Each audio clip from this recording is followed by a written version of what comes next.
ये बात कोई कभी कभी आप सुनिएगा कि उर्स का सबूत क्या है, उर्स की दलील क्या है।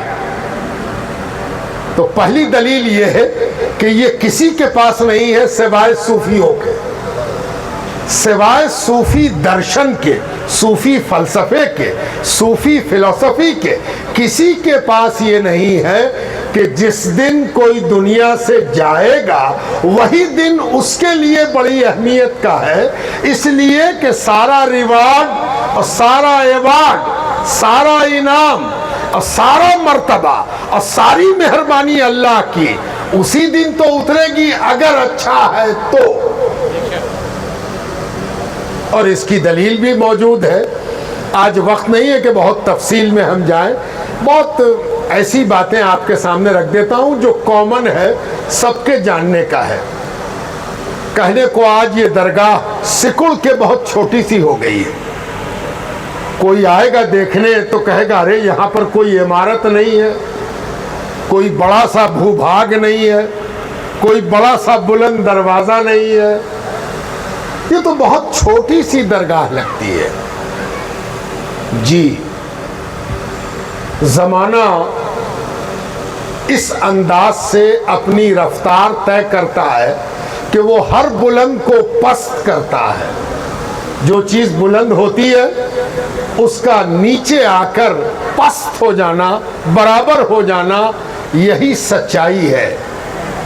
मिस्र की सभ्यता हो या मेसोपोटामिया की सभ्यता हो या फिर हमारा अपना भारत का मोहनजोदाड़ो हो या हड़प्पा हो, पता नहीं ऐसी कितनी तहजीबें हैं जो आसमान छू रही थी, जिनकी बुलंदियां आकाश को छू रही थी, वो इस तरह जमीन के अंदर चली गई कि पता ही नहीं चलता।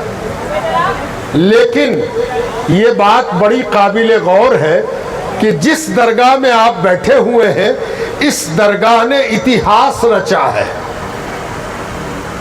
और इस दरगाह ने वो खिदमत अंजाम दी हैं जो इस सब कॉन्टिनेंट में, इस पूरे उपमहाद्वीप में इस दरगाह का जो कंट्रीब्यूशन है वो बेमिसाल है, अभूतपूर्व है। आप पूछेंगे वो कंट्रीब्यूशन क्या है?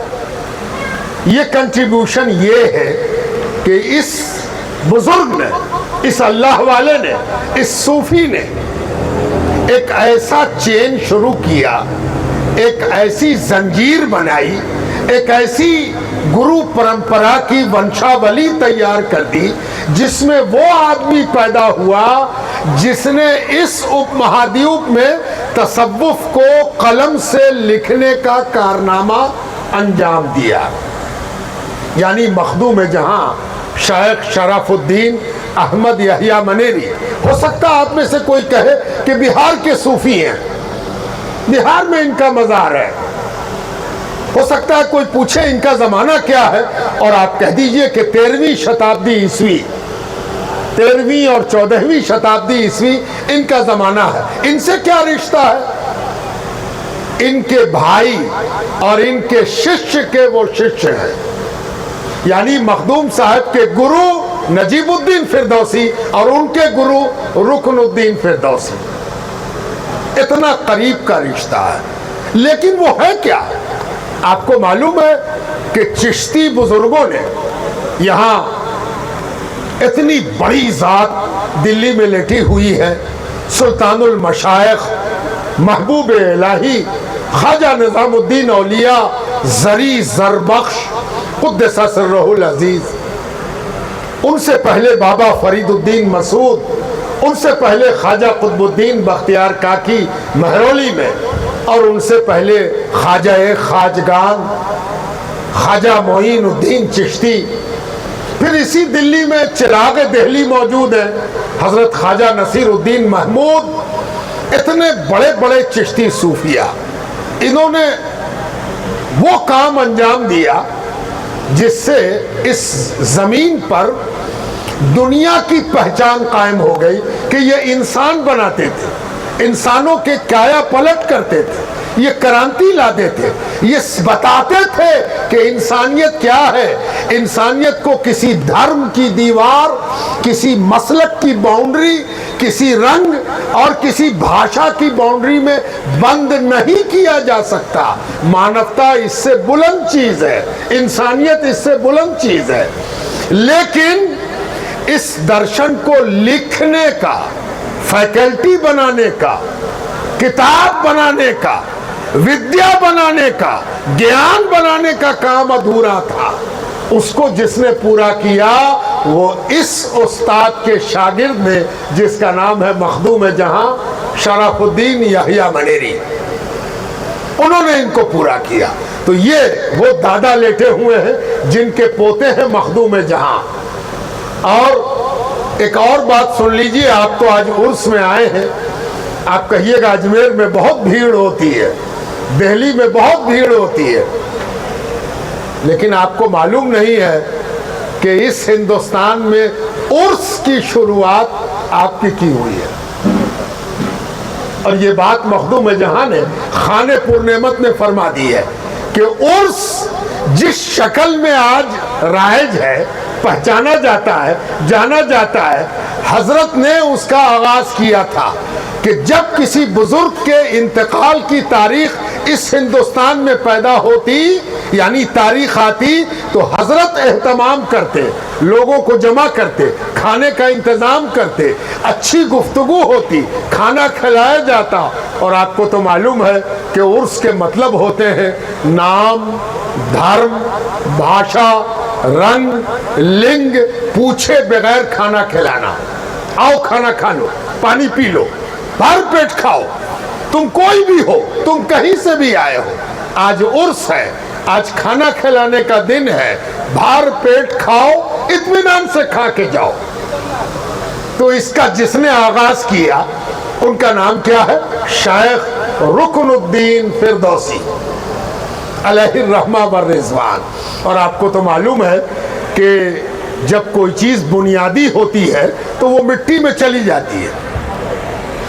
बहुत अच्छा पेड़ आपने देखा होगा जिसके मीठे मीठे आम आपने खाए होंगे, लेकिन आपने उसकी जड़ नहीं देखी होगी, और जड़ को कोई देख भी नहीं सकता।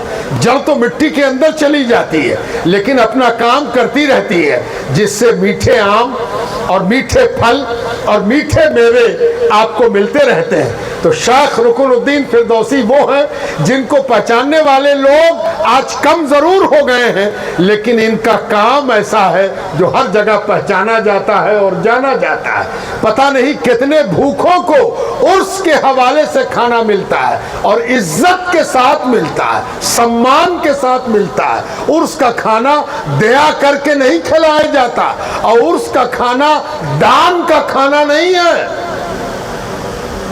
उर्स का खाना इज्जत और सम्मान का खाना है, झुक के खिलाया जाता है, और खाने वाले का एहसान माना जाता है कि आया और इसने खाना खाया और हमें खाना खिलाने का अवसर मिला। तो ये उर्स है, और शेख रुकनुद्दीन फिरदौसी के सामने हम बैठे हुए हैं। अब एक बड़ी चीज जानने की है कि वो कौन सा दर्शन है जो इन लोगों ने दिया, और उसकी आज के जमाने से प्रासंगिकता क्या है। भाई ये बहुत बड़े बुजुर्ग थे, 750 बरस पहले थे, आज उसकी क्या प्रासंगिकता है, आज क्या जरूरत है इसकी, ये बड़ा इंपॉर्टेंट है। और जब तक कोई चीज जमाने के साथ चलने के लायक नहीं होती, वो फेंक देने के लायक होती है। कोई कपड़ा अगर पहनने के लायक ना हो तो उसे कौन पहनेगा? फेंक देगा। कोई चीज खाने की ना हो तो आप ही फेंक दीजिएगा। कोई चीज पीने के लायक ना हो तो आप ही फेंक दीजिएगा।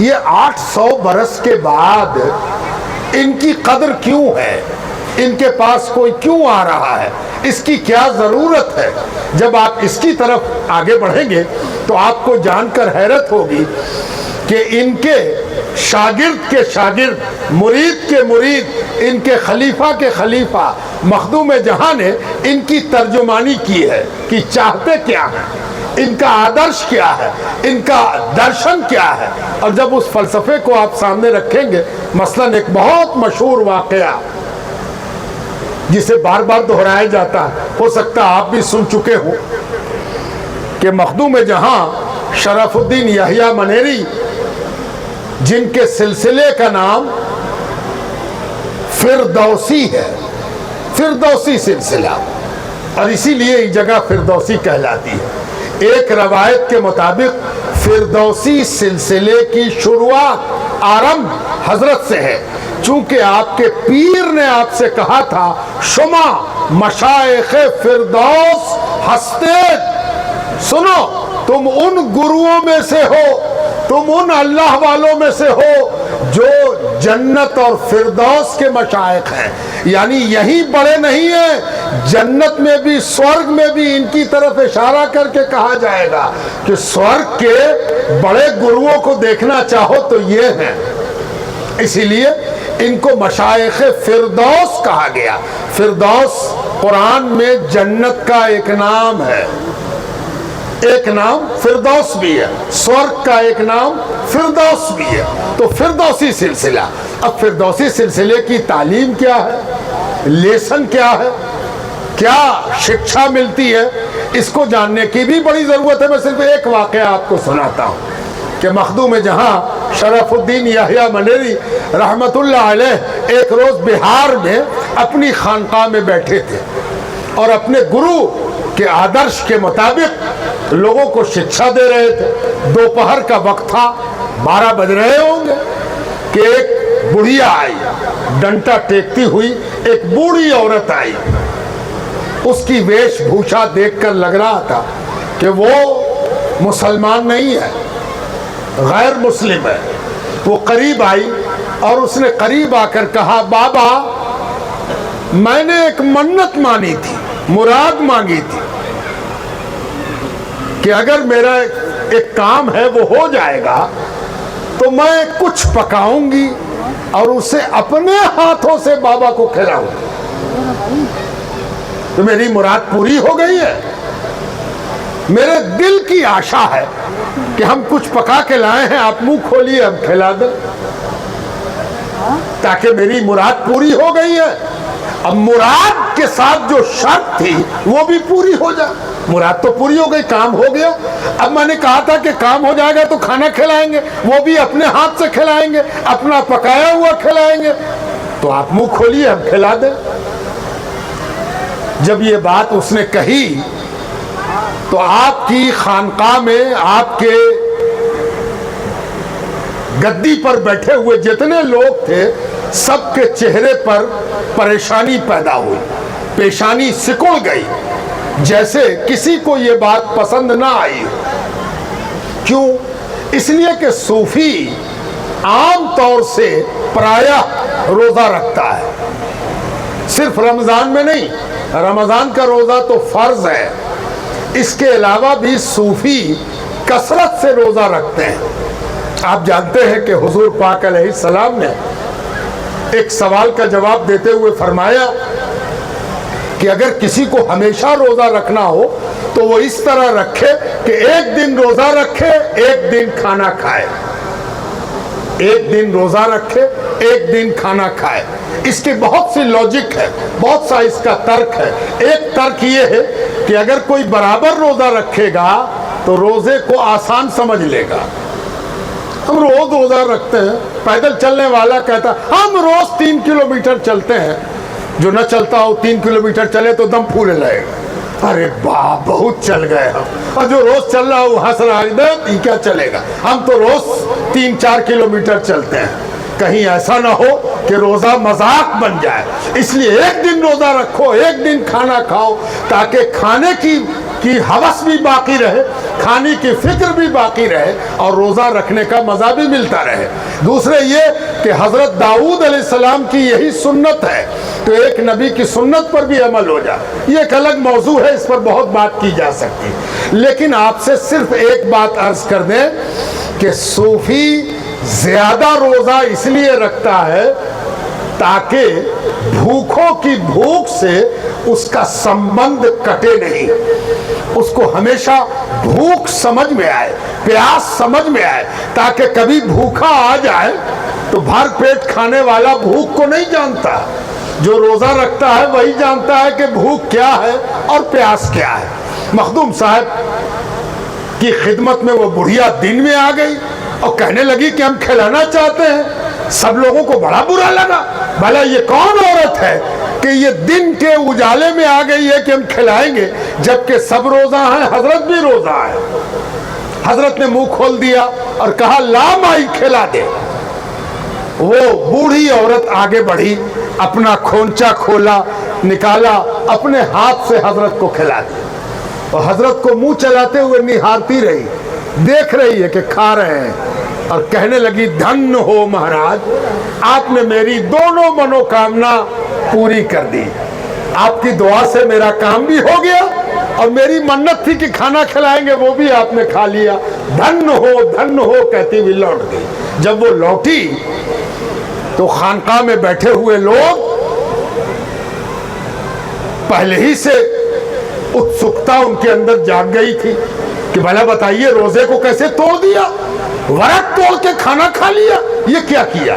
जब ये कहा गया कि ऐसा क्यों किया आपने, तो हजरत ने जो जवाब दिया उसी जवाब को आज हम सब चादर चढ़ाने आए हैं, फूल चढ़ाने आए हैं कि वो दर्शन क्या है, वो फिलॉसफी क्या है, उसकी आज के जमाने से प्रासंगिकता क्या है, कितनी प्रासंगिक है। ये बात समझने के लिए हम लोग आए हैं कि मखदूम साहब ने जवाब दिया हाँ सही कहते हो, व्रत का तोड़ना सही नहीं है, लेकिन सुनो अगर कभी व्रत तोड़ना पड़े तो उसकी मरम्मत और उसके प्रायश्चित और उसके कफारे का हुक्म मौजूद है कि कैसे टूटे हुए रोजे को मरम्मत किया जाएगा, कफारा कैसे अदा होगा।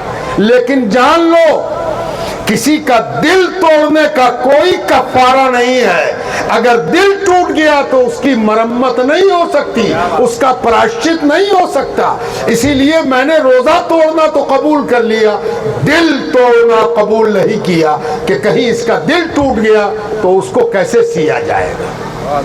ये है वो प्रासंगिकता जो फिरदौसी सिलसिले की तालीम है। यानी टोपी पहनने से, दाढ़ी रख लेने से, चंदन लगा लेने से, टीका लगा लेने से, कुछ भाषण दे लेने से, कुछ वचन कर लेने से, कुछ प्रवचन कर लेने से कुछ नहीं होने वाला है। इसका ध्यान रखो कि तुम किसी का दिल न तोड़ो, किसी को दुख न पहुंचाओ, किसी के सुहाग को न लूट लो, किसी के चैन को बर्बाद न कर दो। ये अगर तुम कर पाते हो तो तुम इस लायक हो कि सूफियों से तुम्हारा संबंध बने और कह सको कि हम भी सूफी हैं, कह सको कि हम भी धार्मिक हैं। धर्म लोगों को इज्जत देना सिखाता है, लोगों के काम आना सिखाता है, लोगों की भलाई सिखाता है। धर्म इसका नाम नहीं है कि दूसरों को आतंकित कर दे, दूसरों को परेशान कर दे, दूसरों का सुहाग लूट ले, दूसरों का चैन छीन ले। ये धर्म नहीं है। और धर्म के साथ अगर कोई ऐसा कर रहा है तो वो अपने धर्म की खिल्ली उड़ा रहा है। ये है सूफियों का काम और फिरदौसी सिलसिले का आर्गुमेंट। अब एक और पहचान जान लीजिए, फिरदौसी सिलसिले ने एक और बड़ा काम किया जिसका हर सिलसिला मोतरिफ है। वो काम क्या है कि आजकल जमाना आ गया है जब आदमी हर चीज मोबाइल से कर लेता है। यहीं बैठे बैठे आप अमेरिका की चीज को ऑनलाइन देख लेते हैं, दुनिया के किसी किनारे से भी ऑनलाइन देख लेते हैं। आजकल पढ़ाई करने के लिए ऑनलाइन क्लासेस होते हैं। बच्चा ऑनलाइन घर पर बैठा हुआ ऑनलाइन क्लास कर रहा है। स्कूल कहाँ, यूनिवर्सिटी कहाँ, टीचर कहाँ, फैकल्टी कहाँ, स्टूडेंट कहाँ और पढ़ाई चल रही है। आजकल किसी को हैरत नहीं है इस पर, लेकिन आपको बड़ा आश्चर्य होगा ये जानकर कि इस काम की शुरुआत दुनिया में जिसने की उसका सिलसिला फिरदौसी है। फिरदौसियों ने इस काम की शुरुआत की। वो पहला फिरदौसी मखदूम है जहां शेख शरफुद्दीन अहमद यहिया मनेरी हैं, जो हजरत के दूसरी पीढ़ी में हजरत के शागिर्द हैं, हजरत के सिलसिले का झंडा बुलंद कर रहे हैं। उन्होंने क्या किया, उनके मुरीदों में, उनके शिष्यों में बड़े बड़े ओहदेदार थे, वजीर, मिनिस्टर, डिस्ट्रिक्ट जज, डिस्ट्रिक्ट कलेक्टर, जिला अधिकारी, और बादशाह तक हजरत का मुरीद। तो हजरत क्या करते थे? आप लोग समझते होंगे कि सूफी के मतलब दुनिया छोड़ देना, सूफी के मतलब खाना पीना छोड़ देना, सूफी के मतलब घर द्वार छोड़ देना। तो जब कोई उनसे मुरीद हुआ तो क्या उन्होंने ये कहा कि तुम रिजाइन कर दो, त्याग पत्र दे दो, तुम डिस्ट्रिक्ट कलेक्टर हो के तुम सूफी बनोगे, तुम बादशाह हो के सूफी बनोगे? हजरत ने कहा नहीं, काम करो, तुम्हारा जो ओहदा है उस काम को पूरा करो। अगर कोई प्रश्न तुम्हारे मन में पैदा हो तो मेरे नाम चिट्ठी लिखो कि हजरत ये प्रश्न पैदा हुआ है, ये बात पैदा हुई है, ये सवाल समझ में नहीं आ रहा, ये सबक समझ में नहीं आ रहा, मैं चिट्ठी के जरिए तुम्हारा जवाब दूंगा।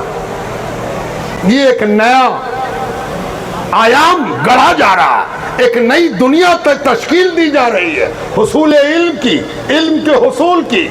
और मखदूम जहां रहमतुल्लाह अलैह ने डिस्ट्रिक्ट जज थे उस जमाने में, उनका नाम था काजी शमसुद्दीन। उस जमाने में जो जिला अदालत थी वो चौसा में थी, चौसा बक्सर के पास अब एक गांव है, कल शायद वो हेडक्वार्टर था। चौसा के रहने वाले थे, चौसा में उनकी अदालत थी। मखदूम साहब ने उनके नाम खत लिखना शुरू किया, सैकड़ों खत उनके नाम लिखे, सैकड़ों खत एक आदमी के नाम, अलग अलग टॉपिक पर।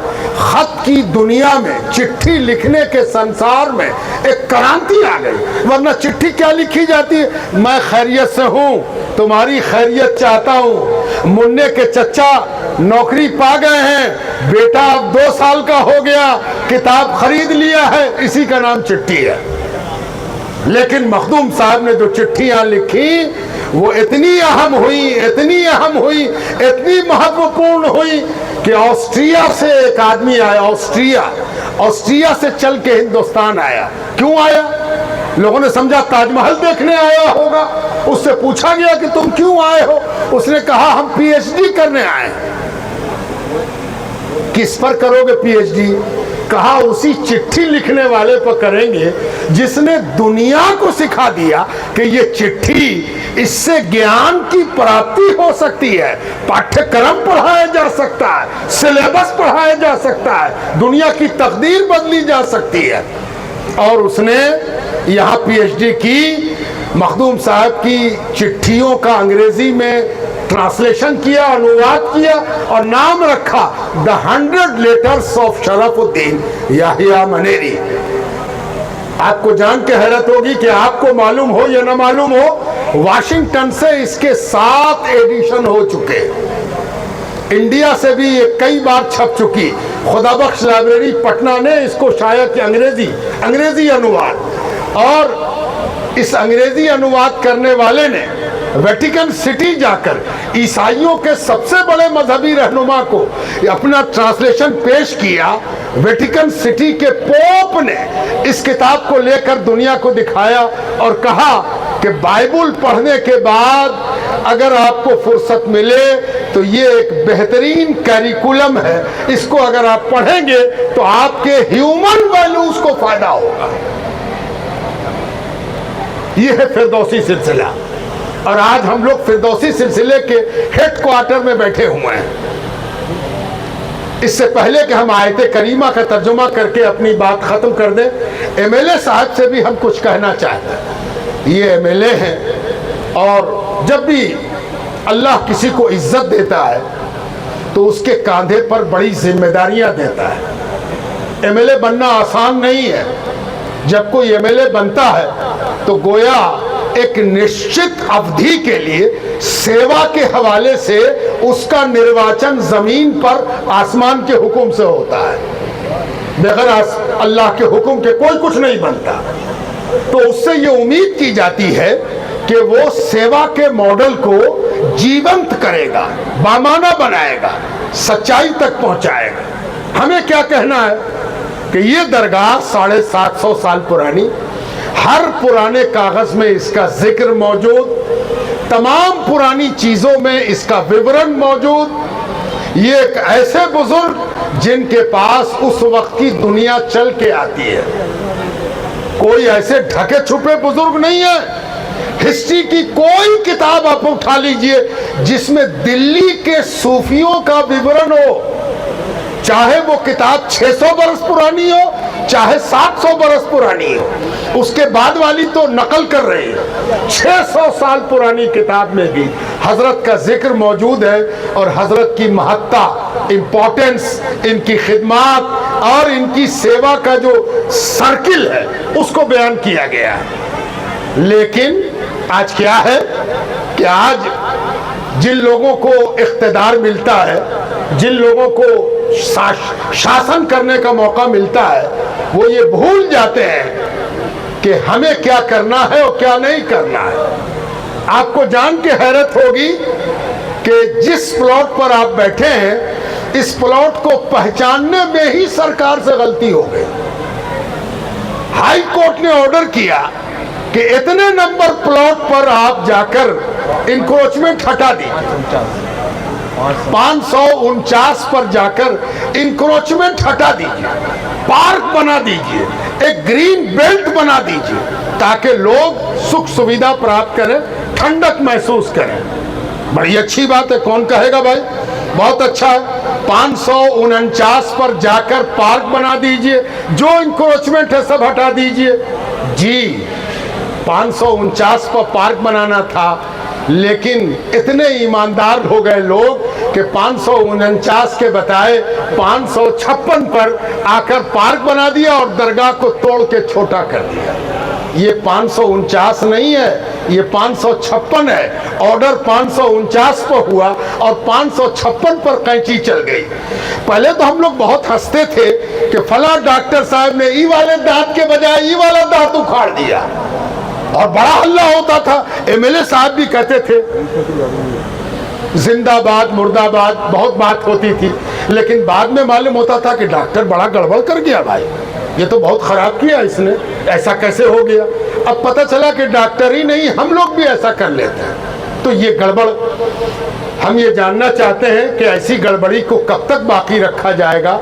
इस पर अच्छे से विचार होना चाहिए, सरकार को भी विचार करना चाहिए, न्यायालय को भी विचार करना चाहिए, ताकि जो दुनिया को सम्मान दे रहा था उसको भी सम्मान देना हमारा कर्तव्य है और ये हमारे संविधान का तकाजा भी है। अब आखिरी बात, मैंने कुरान की एक आयत पढ़ी कि अल्लाह ताला कुरान करीम में इरशाद फरमाता है, इन्नमा यख्शल्लाह मिन इबादिहिल उलमा।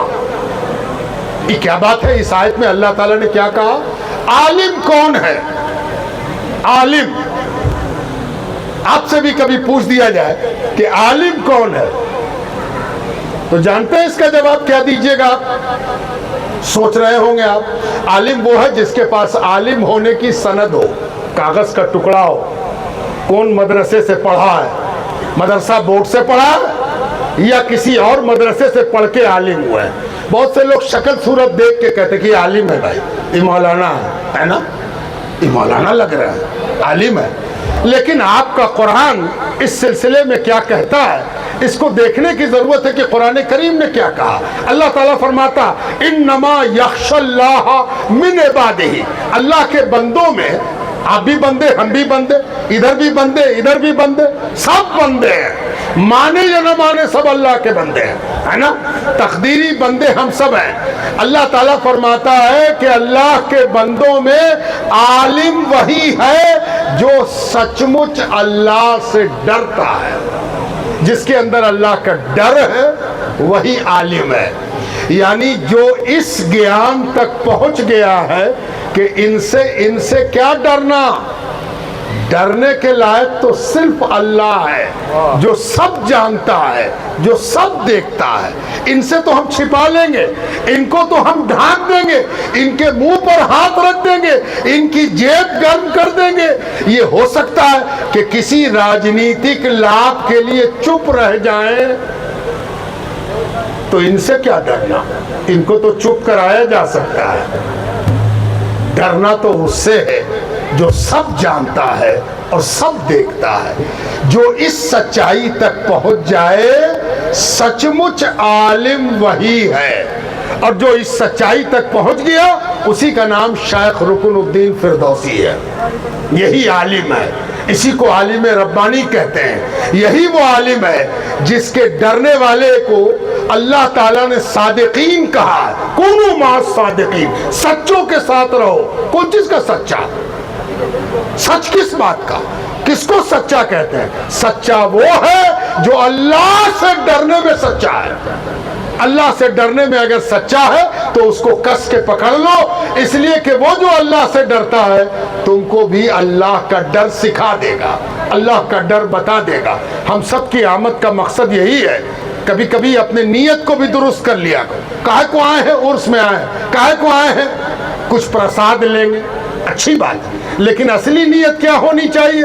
अल्लाह से डरने वाले यहाँ लेटे हुए हैं, चले जरा देखें। हम तो न डर सके हैं, शायद डरने वाले को देखकर हम भी डरना सीख जाए। ये नतीजा है कि जो अल्लाह से डरता है उसको 750 बरस के बाद भी अल्लाह ताला अपने डरने का किबला बना देता है कि लोग उसके पास आते हैं और उससे सबक हासिल करते हैं। ये बड़ा ज़रूरी उर्स है। आप सबकी शिरकत मुबारक हो। अल्लाह ताला आप सबको हज़रत के फैज़ान से हमें भी और आपको भी फैज़याब फरमाए। इंशाअल्लाह अल्लाह के फजल और करम से आप सबकी और हमारी भी हाज़िरी होती रहे।